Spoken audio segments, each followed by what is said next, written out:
Hello. మా ఊరు వచ్చిన తర్వాత గోవాకి వెళ్ళడానికి 2 రోజుల ముందు నాకు మా తాత కనిపించారనమాట. తాత అంటే మా నాన్నకి బాబాయ్ అనమాట. మా నాన్నకి 3 బాబాయిలు అయితే ఈయన రెండో బాబాయ్ అనమాట.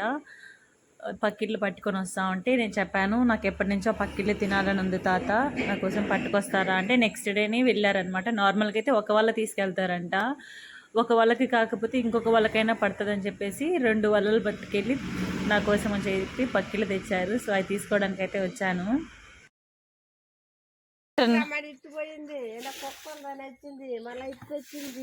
ఇదేం మీ తాత బొమ్మిడాయిలు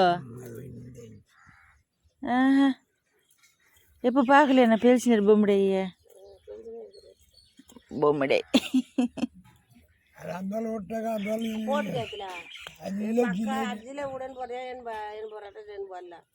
జిలేబీ జిలేబీ ఉండద్దానా నన్ను పక్క ఎన్ని పక్క ఇదా ఈ పొలుసు పక్కండ ఇదేనా? అబ్బా పెద్ద పెద్ద పక్క, అబ్బా బెల్లే పెద్ద పెద్ద పక్క.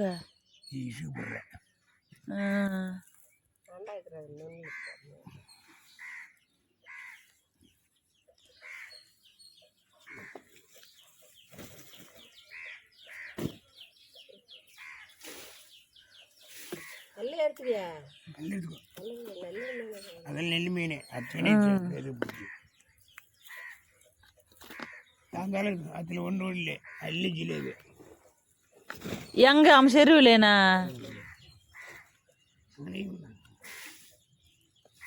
కెల్దింది అట్లేరు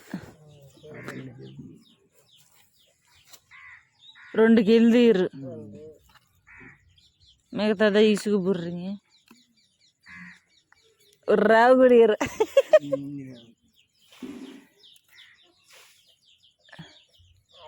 మాంగాయ పొట్టు పులిసి ఇచ్చును లేపాడు అనిపించాని నా అది చెడికాయ అది పోటద్దు అన్న నా 100 సొన్న అంగ రోడ్లు పక్కన పేతినిందాక పక్కన కాటినీరండి అంగ కావనా సరే పిచ్చినవారు కానీ అన్న పిచ్చినొన్నా తిన్నే అన్న పిచ్చినొన్నే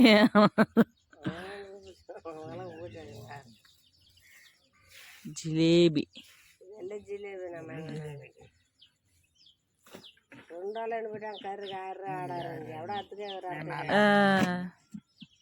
ఇల్లు సైజుగా ఉందట్టారు పక్క కూడా.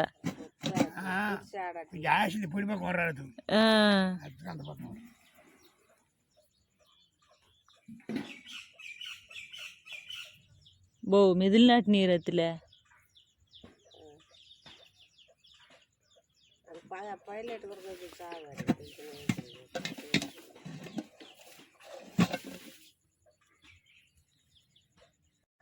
ఈ పక్కెళ్ళి కూరలో మామిడికాయ వేసి చేస్తే కనుక చాలా బాగుంటుంది. ఈ వీడియోలో మేము మాట్లాడింది ఏది మీకు అర్థం కాకపోవచ్చు. ఏం మాట్లాడామంటే మా అన్న నాకు పక్కిళ్ళు తెచ్చేస్తానన్నాడు అనమాట. అది వాడు తేలేదు. సో అది నేను కొంచెం కామెడీగా చెప్పాను. వాడు తెస్తానే ఉన్నాడు, నేను తింటానే ఉన్నాను అని చెప్పి. సో అట్లా అనమాట. ఇంకా ఈ పక్కిళ్ళు బాగా పెద్ద సైజులో ఉన్నాయని, ఇంకా ఒక చిన్న రొయ్య ఉంది అని, సో ఇట్లాంటివి అనమాట.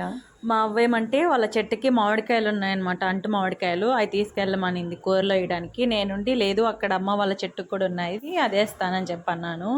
ఇంకా తర్వాత మా తాత అయితే చిన్న చిన్న జిలేబీలు కూడా ఉన్నాయన్నమాట, అవి కూడా తీసుకెళ్ళు కావాలంటే అంటే లేదు మీరే చేసుకోండి అన్న, మా అవ్వ అంబలు చేస్తున్నా అనింది. సో అంబల మీదకి కర్రీ చేస్తారనమాట మా వాళ్ళు, మేమైతే మాతన్ సార్ అంటాము. సో దానికి అవి బాగుంటాయి అనమాట. సో వాళ్ళైతే అది చేసుకుంటున్నారు.